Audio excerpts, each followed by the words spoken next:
Hello and welcome to the Pragati classes. आज मैं class 10th के बच्चों के लिए जो क्वार्टरली एग्ज़ाम का आपका सिलेबस है उससे रिलेटेड बहुत सारे एमसीक्यूज़ लेकर आई हूँ। सभी चैप्टर्स के मिक्स हैं ये, एक के बाद एक, वन बाय वन। आज हम सभी चैप्टर्स के इम्पॉर्टेंट एमसीक्यूज़ करेंगे जो कि आपके क्वेश्चन पेपर में आते हैं सेक्शन डी में। तो स्टार्ट करते हैं हम आज का वीडियो। सबसे पहले है अ लेटर टू गॉड के एमसीक्यूज़। इसमें 4 ऑप्शन दिए रहते हैं और आपको इसमें से एक जो सही है उसको आंसर में लिखना रहता है। Okay. Who read the letter sent by Lencho? Lencho के द्वारा भेजा गया पत्र किसने पढ़ा? किसने पढ़ा था? ऑप्शन देख लेते हैं। His wife, the postmaster, the God, his son. तो हमने चैप्टर पढ़ा हुआ है तो उसमें हमारा आंसर क्या रहता है? The postmaster. इसको आप टिक कर सकते हैं। ओके। सेकंड क्वेश्चन है, लेंचो का लेटर पोस्टमास्टर ने पढ़ा था। Who is the author of the lesson a letter to God?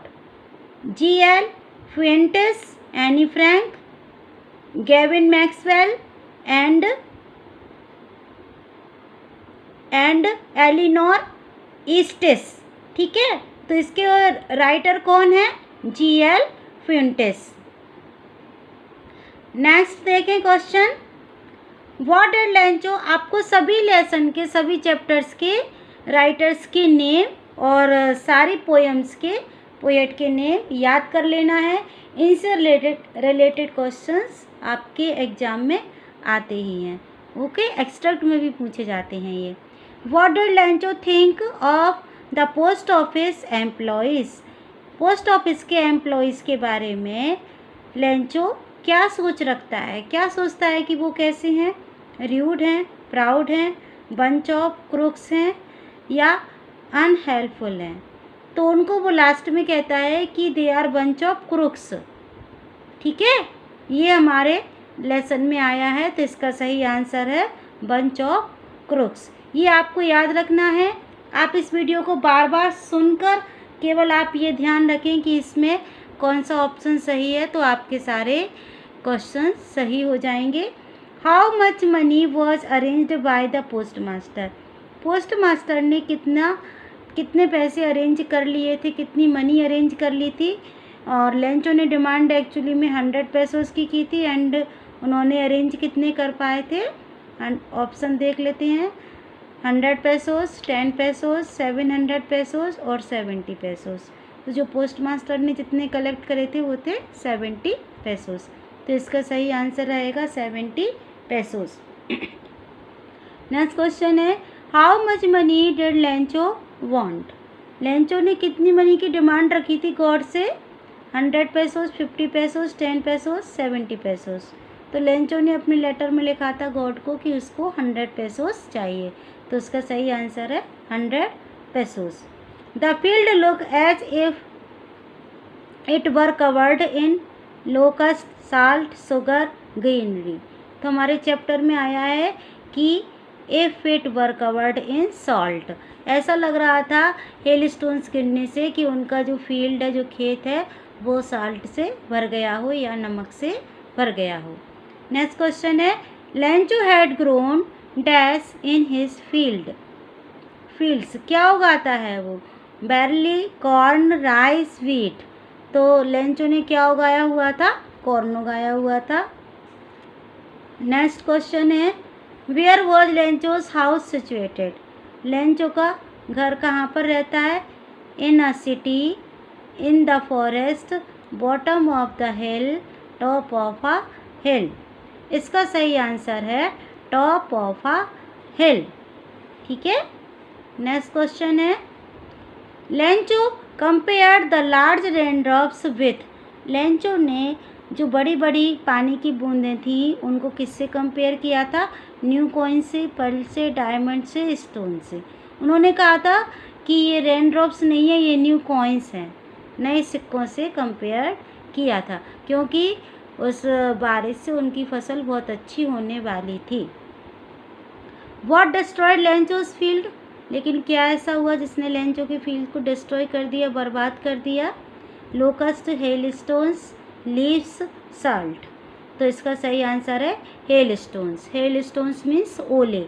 ओले गिरने के कारण उनका पूरा खेत बर्बाद हो गया था, फसल चौपट हो गई थी।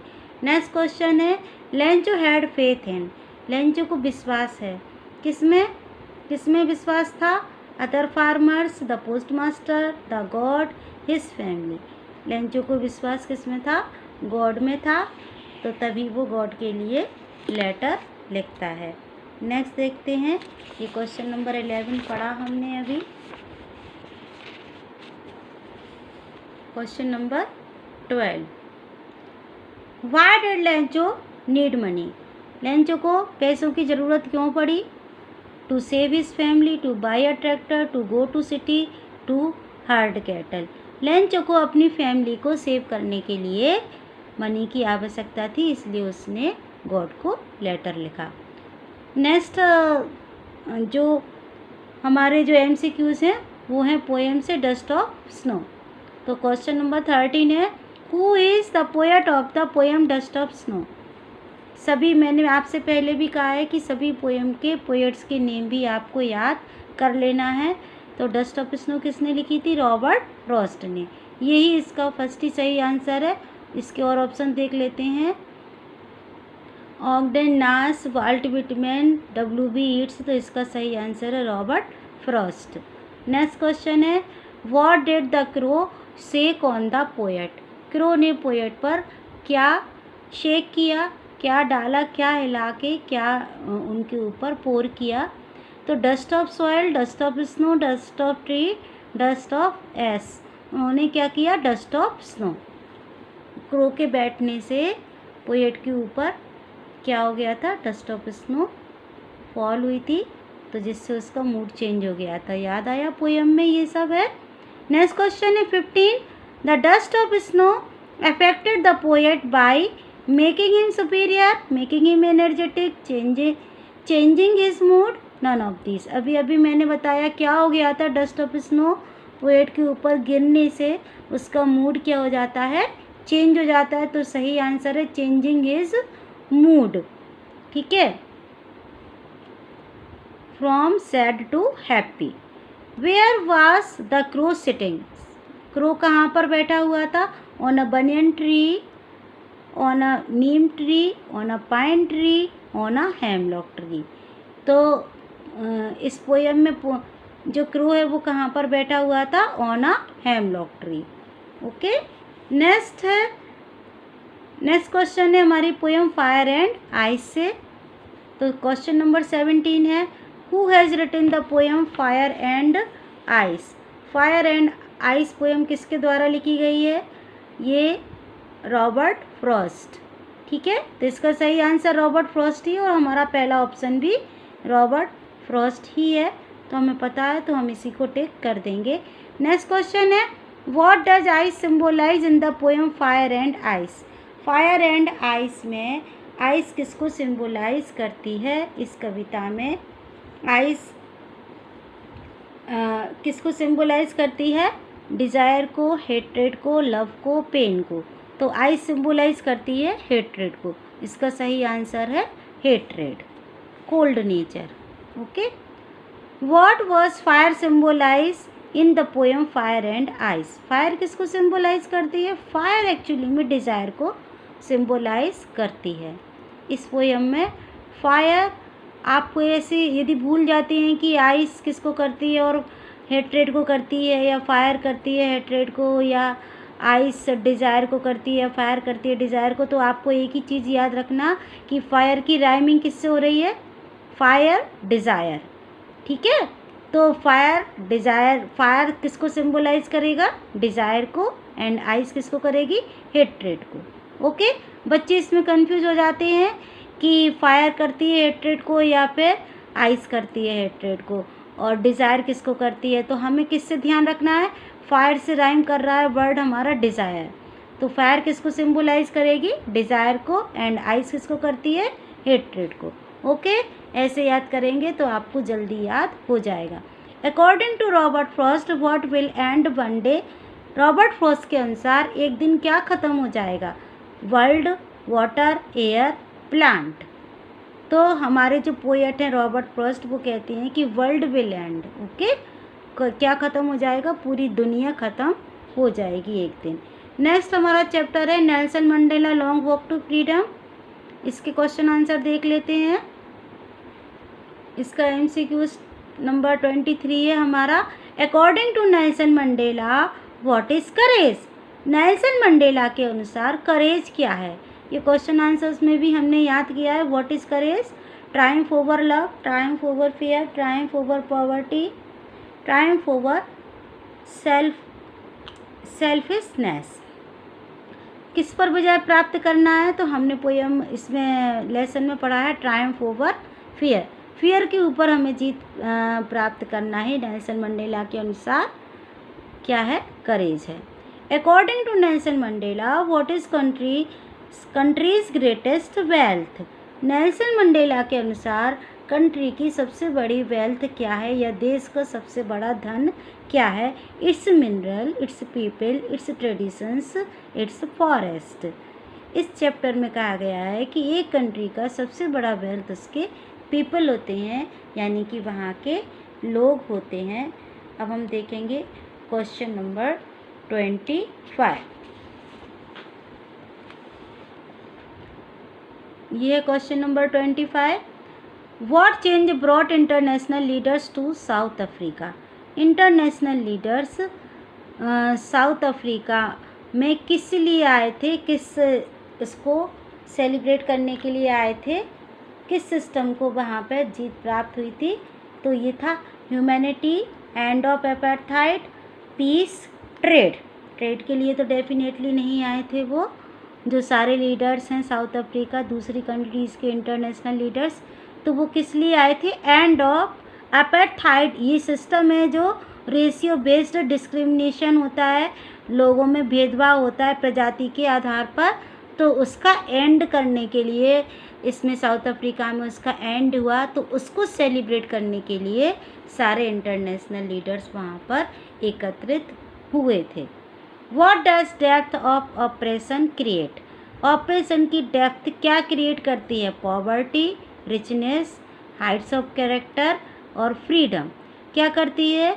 Depth of operation create poverty. Operation, जब ऑपरेशन होता है बहुत अधिक दबाव लोगों पर बढ़ता जाता है, डिस्क्रिमिनेशन बढ़ता जाता है, तो उससे क्या होता है? गरीबी का जन्म होता है। नेक्स्ट जो क्वेश्चन है question number 27। According to Mandela a man who takes away freedom of another man is. यदि अकॉर्डिंग टू मंडेला, मंडेला के अनुसार यदि कोई व्यक्ति a man who takes away freedom of another man, जो कि दूसरे व्यक्ति की फ्रीडम को छीन रहा है, तो वो क्या है? वो र्यूड है, अ प्रिजनर ऑफ हेट्रेड है, क्रिमिनल है, इनोसेंट है। मंडेला के अनुसार वो खुद ही अ प्रिजनर ऑफ हेट्रेड है, यानी कि वो खुद ही घृणा का प्रिजनर है, वो खुद ही उसका कैदी है, वो उससे गसा हुआ है, उसको घृणा भरी हुई है एक दूसरे के लिए, इसलिए वह उसका कैदी है। तो वो खुद ही फ्री नहीं है, स्वतंत्र नहीं है, वह व्यक्ति, वह अपनी घृणा से संचालित है ना। तो मंडेला के अनुसार इसका मतलब ये है।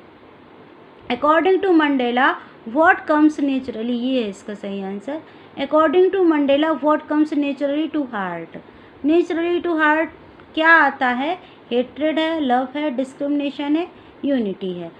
नेचुरली जो हमारे हार्ट्स में है वो क्या है? वो लव ही है। हम एक दूसरे से प्यार ही ज़्यादा कर सकते हैं और यही हमारा ट्रू नेचर है, ये हम सभी इसको जानते हैं। नेक्स्ट क्वेश्चन है question number 29। Who was daughter of Nelson Mandela?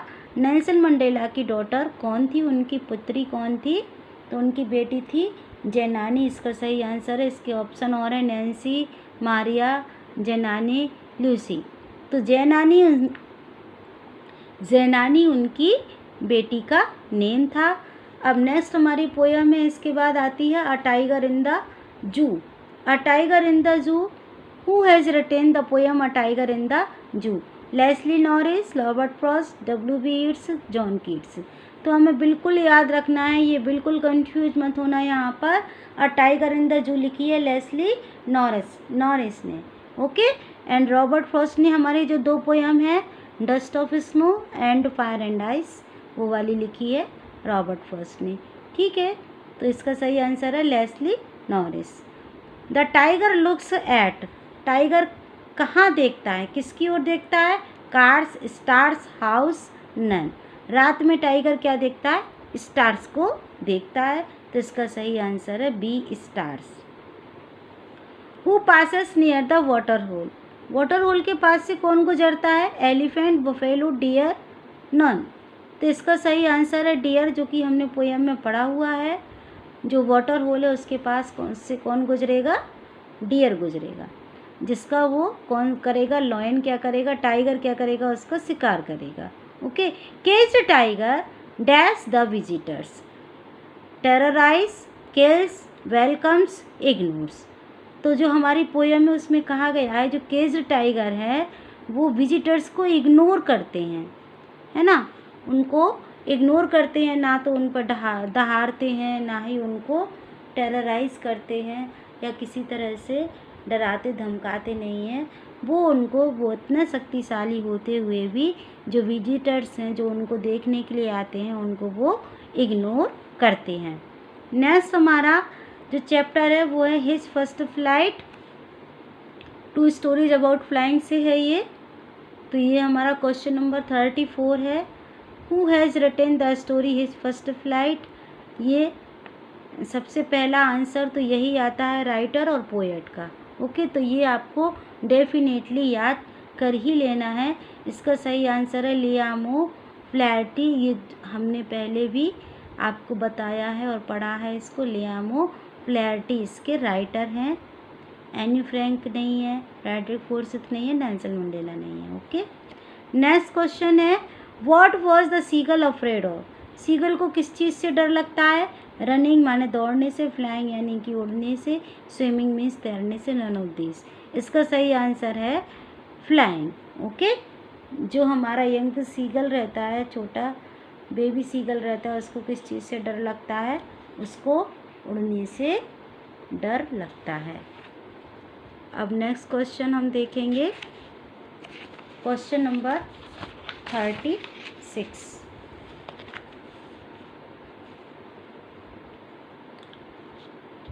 Question number 36 है who gave seagull a small piece of fish? Seagull को स्मॉल पीस ऑफ फिश किसने दिया था? Mother seagull, father seagull, brother seagull, none of these. आपको याद है इस chapter में किसी ने उसको फिश दी थी क्या? सीगल को मदर सीगल ने उसके पास लेके आई थी, लेकिन वो उड़ गई थी लेकर, उसने दी नहीं थी। फादर सीगल ने तो दी नहीं, ना ही ब्रदर सीगल ने दी। तो नन ऑफ दीज इसका सही आंसर रहेगा, none of these. The sight of dash maddened seagull, किस चीज़ ने उसको पागल बना दिया था एकदम? उसको जब बहुत तेज़ भूख लगी थी तो क्या चीज़ देखकर वो एकदम से पागल हुआ जा रहा था? वो क्या था? हिज ब्रदर्स फ्लाइंग, अपने भाई को उड़ता हुआ देखकर। हिज फैमिलीज एंजॉय, अपने परिवार के सुख को देखकर, एंजॉय करते हुए। फूड को देखकर, नन ऑफ दीज। तो इसका सही आंसर है the sight of food maddened seagull, यानी कि उसको इतनी तेज़ भूख लगी थी और उसके कारण वो एकदम से मैड हो जाता है उसको पाने के लिए फूड को, वह क्योंकि बहुत ज़्यादा भूखा था। What did the seagull pretend? Seagull क्या बहानेबाजी कर रहा था? क्या कर रहा था? रनिंग फास्ट, तेज़ दौड़ने का, फॉलिंग एस्लीप, सोने का, क्राइंग रोने का, स्विमिंग तैरने का। तो इसका सही आंसर है फॉलिंग एस्लीप। वह सोने का बहाना कर रहा था। उसको लगा था कि यदि मैं सोने का बहाना करूँगा तो मेरी माँ मुझे क्या करेगी? फूड ला के देगी, फिश ला के देगी, जिससे मैं खा लूँगा। नेक्स्ट क्वेश्चन है हमारा question number 39। The young seagull had lack of courage, fear, enthusiasm, morality. अब हमें इसके लिए लैक वर्ड का मीनिंग समझना होगा। लैक मीन्स कमी, ठीक है। यंग सीगल के पास किस चीज़ की कमी थी? करेज की कमी थी उसके पास। फर्स्ट ही ऑप्शन है करेज, करेज की कमी थी। फियर की कमी तो नहीं थी, वो बहुत ज़्यादा डर रहा था। एंथुजियाज्म, बहुत ज़्यादा उत्साहित होना। मोरालिटी, नैतिकता, नहीं, उसमें करेज की, साहस की कमी थी, वह उड़ने का साहस नहीं जुटा पा रहा था। ओके, नेक्स्ट हमारा जो चैप्टर है वो है ब्लैक एरोप्लेन। लेसन 3 का ही सेकंड पार्ट है ये। इसका क्वेश्चन नंबर 40 है, why was the aeroplane twisting in the air? Aeroplane air में कैसे, क्यों ट्विस्ट कर रहा था? क्यों ट्विस्ट करना यानी कि जहाँ चाहे जिस तरह से भी मुड़ जाना। Okay, due to storm, due to night, due to lightning, due to rain. Storm के कारण उसका एरोप्लेन ट्विस्ट क्यों कर रहा था? स्टॉर्म के कारण, तूफान के कारण। Why did the pilot call Paris control? Paris control को क्यों उन्होंने कॉल किया? To know about air traffic, for landing, for direction, for fuel. उन्होंने डायरेक्शन पता करने के लिए पेरिस कंट्रोल को उन्होंने कॉल किया। तो सही आंसर है for direction. Which instrument of plane stopped working first? सबसे पहले कौन सा इंस्ट्रूमेंट है या कौन सा उपकरण है जिसने काम करना बंद किया था इस स्टोरी में? Radio, compass, speedometer, meter, engine. इन चारों में से कौन है जो सबसे पहले बंद हुआ? तो सबसे पहले क्या था? कंपास ने ही दिशा बताना बंद कर दिया था। तो सबसे पहला ऑप्शन इसका सही आंसर है compass. Okay, what risk did the pilot take? Pilot ने क्या रिस्क लिया? Flying into storm, flying back to Paris, missing the breakfast, he took no risk. उन्होंने फ्लाइंग इनटू स्टॉर्म, स्टॉर्म में ही, तूफान में ही डकोटा प्लेन को आगे उड़ाने का रिस्क उन्होंने लिया। तो इसका सही आंसर है फ्लाइंग इनटू स्टॉर्म, और तूफान में से उड़ा ले जाना जहाज को, यही उन्होंने किया। Which control station did the pilot contact on his way back? लौटने में पायलट ने किस कंट्रोल स्टेशन को कांटेक्ट किया? London, Delhi, Paris, Munich. तो इसका सही आंसर है Paris. Okay, the pilot was flying from, कहाँ से उड़ रहा था pilot? England, Paris, from England to Paris, या France to England, France to India, India to France. ये हमारे चैप्टर में पहले ही दिया है कि पायलट कहाँ से कहाँ उड़ना चाहता था? फ्रांस टू इंग्लैंड, फ्रांस से इंग्लैंड की फ़्लाइट उसने ली थी और वही वह जाना चाहता था। क्वेश्चन नंबर 46 है, who is the author of the black aeroplane? Black aeroplane के ऑथर कौन है? Gavin Maxwell, Anne Frank, Frederick Forsyth, Elinor Estes. इसका सही आंसर है फ्रेडरिक फोर्सिथ। ठीक है, आप चाहें तो बुक से कंसल्ट कर सकते हैं, यही इसका सही आंसर है। What was the name of the plane flown by the pilot? Pilot जिस प्लेन को उड़ा रहा था उस प्लेन का नेम क्या था? इसका सही आंसर है, इस ऑप्शन देख लेते हैं, Airbus, Dakota, Boeing, none of this. इसका सही आंसर है डकोटा।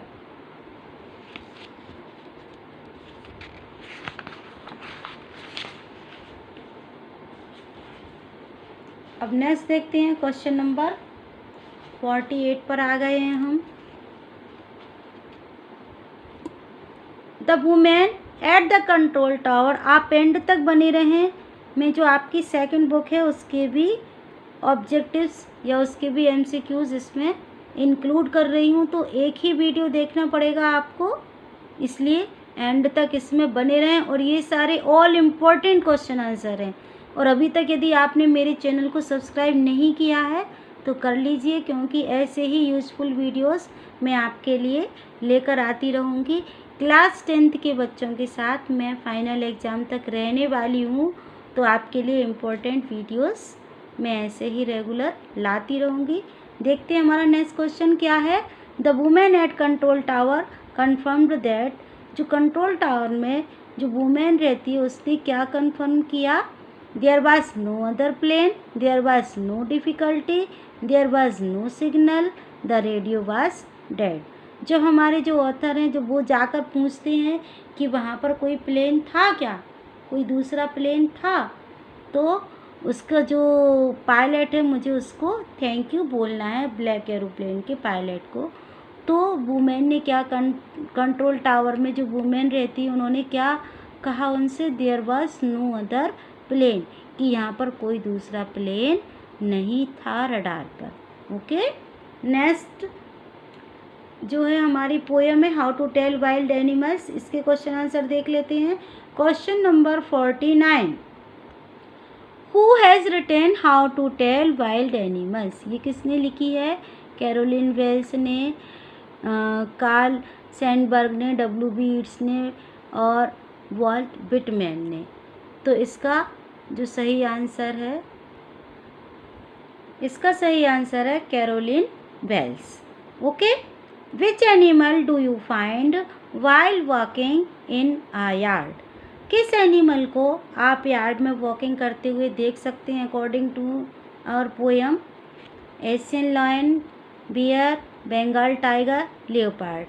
अब ये देख सकते हैं हम कि ये सारे ऑप्शंस में जो हमारा सही ऑप्शन है बियर है, क्योंकि लायन, टाइगर एंड लियोपार्ड तो टोटली वाइल्ड एनिमल्स हैं, ये यार्ड तक नहीं आ सकते। ओके, तो यार्ड तक कौन आ सकता है? बियर,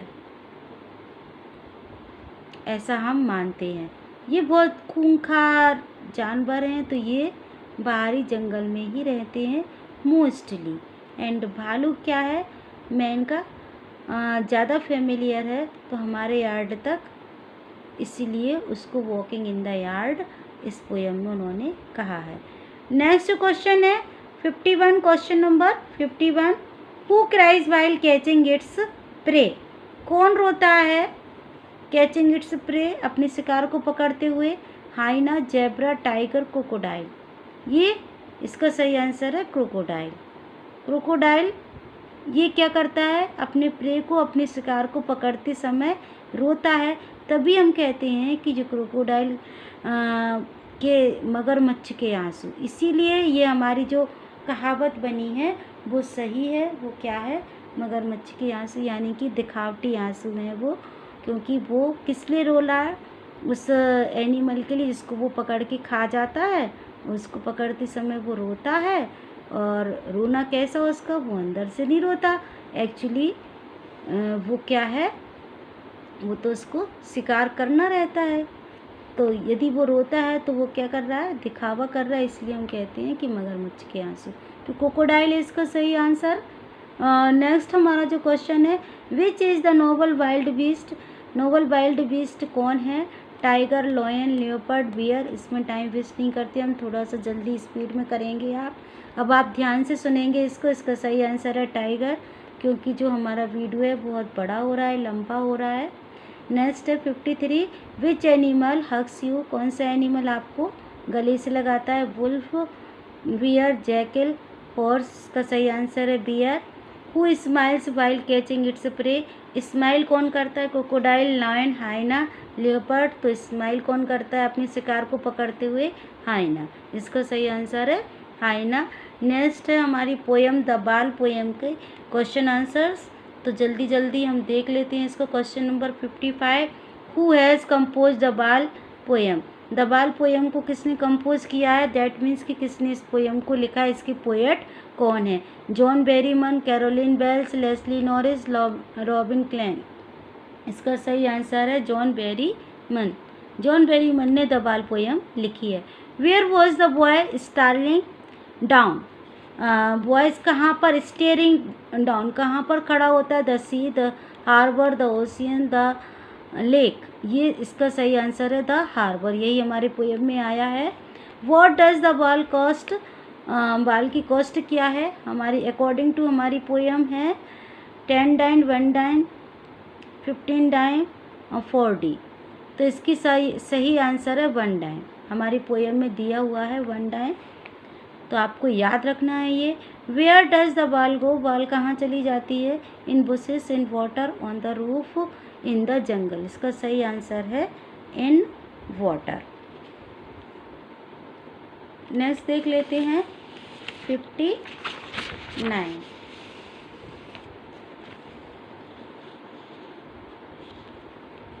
अब जो MCQs हैं वो हैं from the diary of Anne Frank.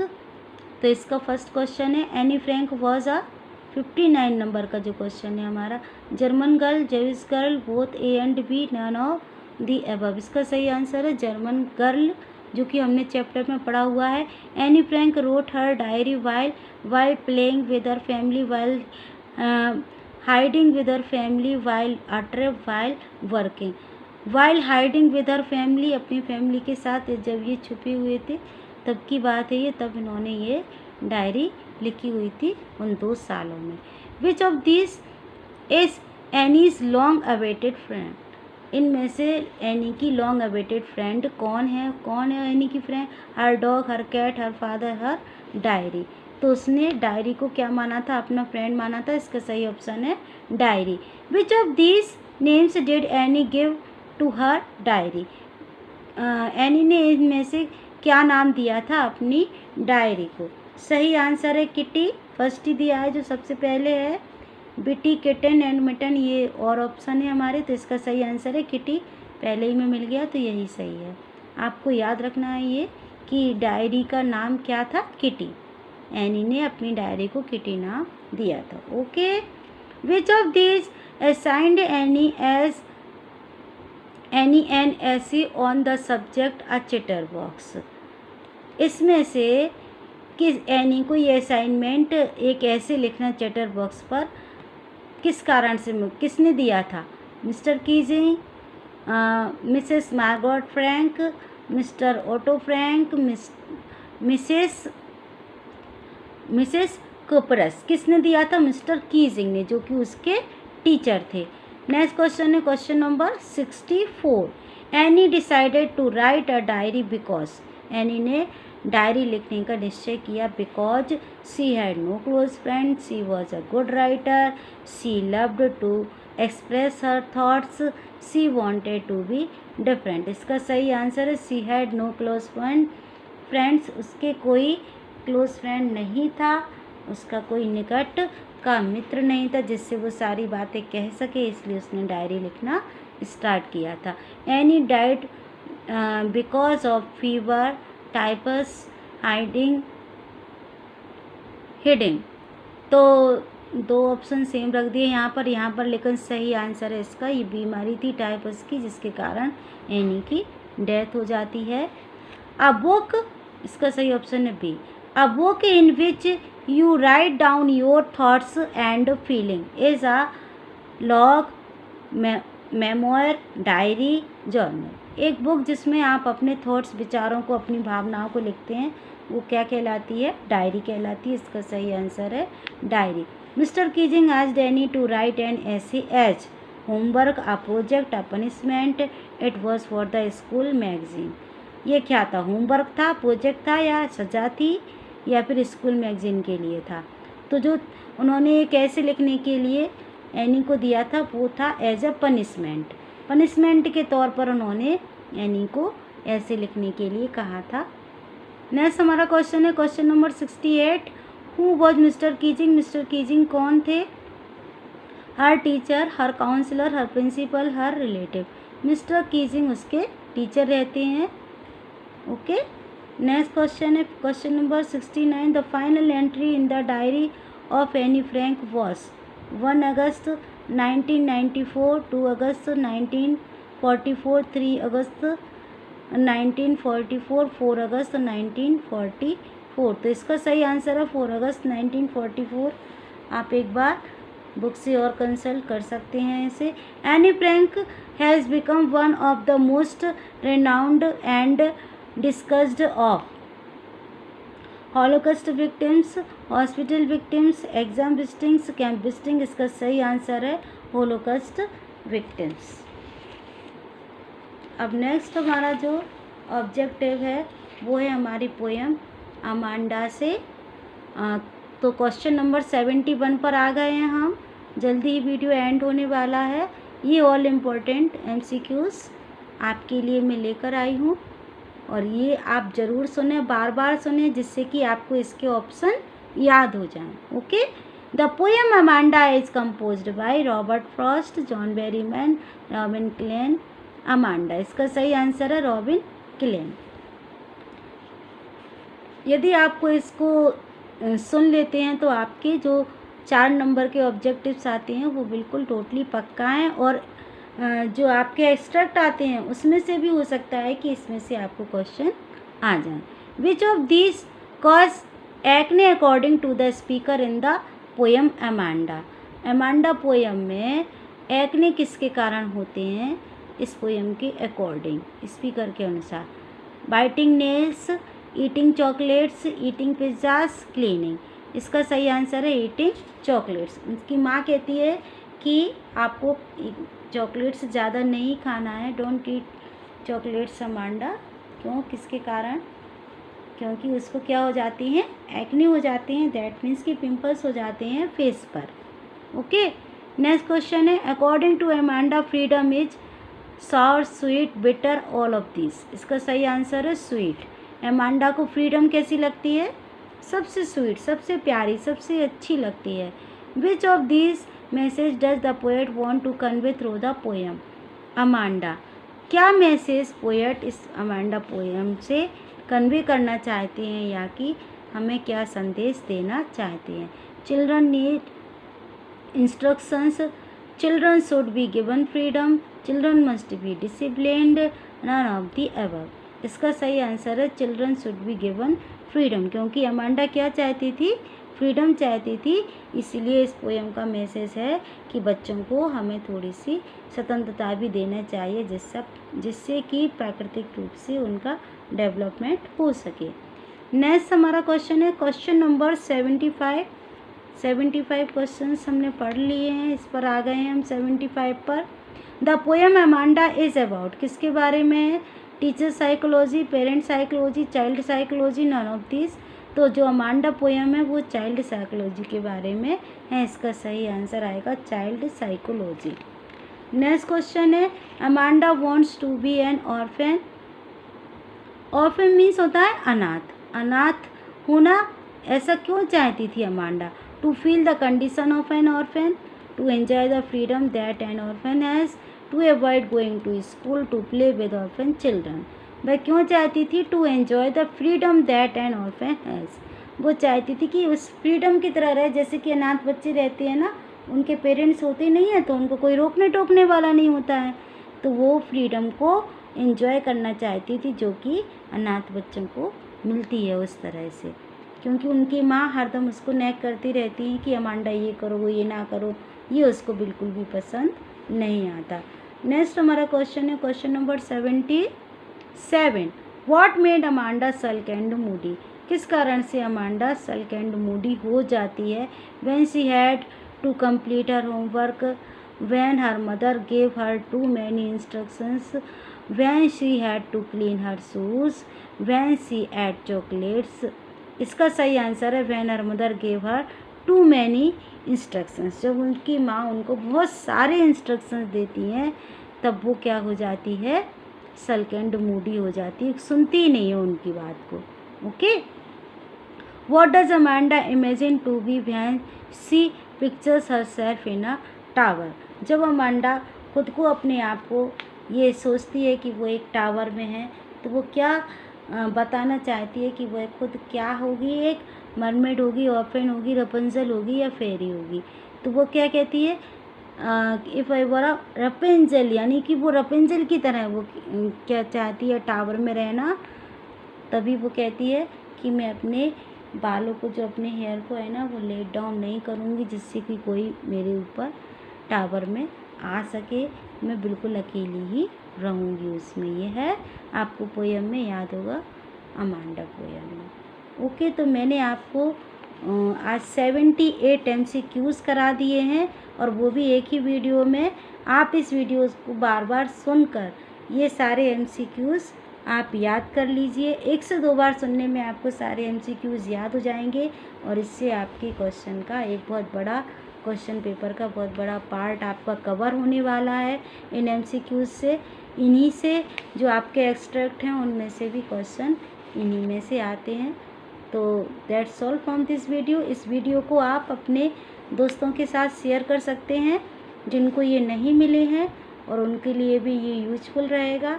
So thank you for watching, like, subscribe and share.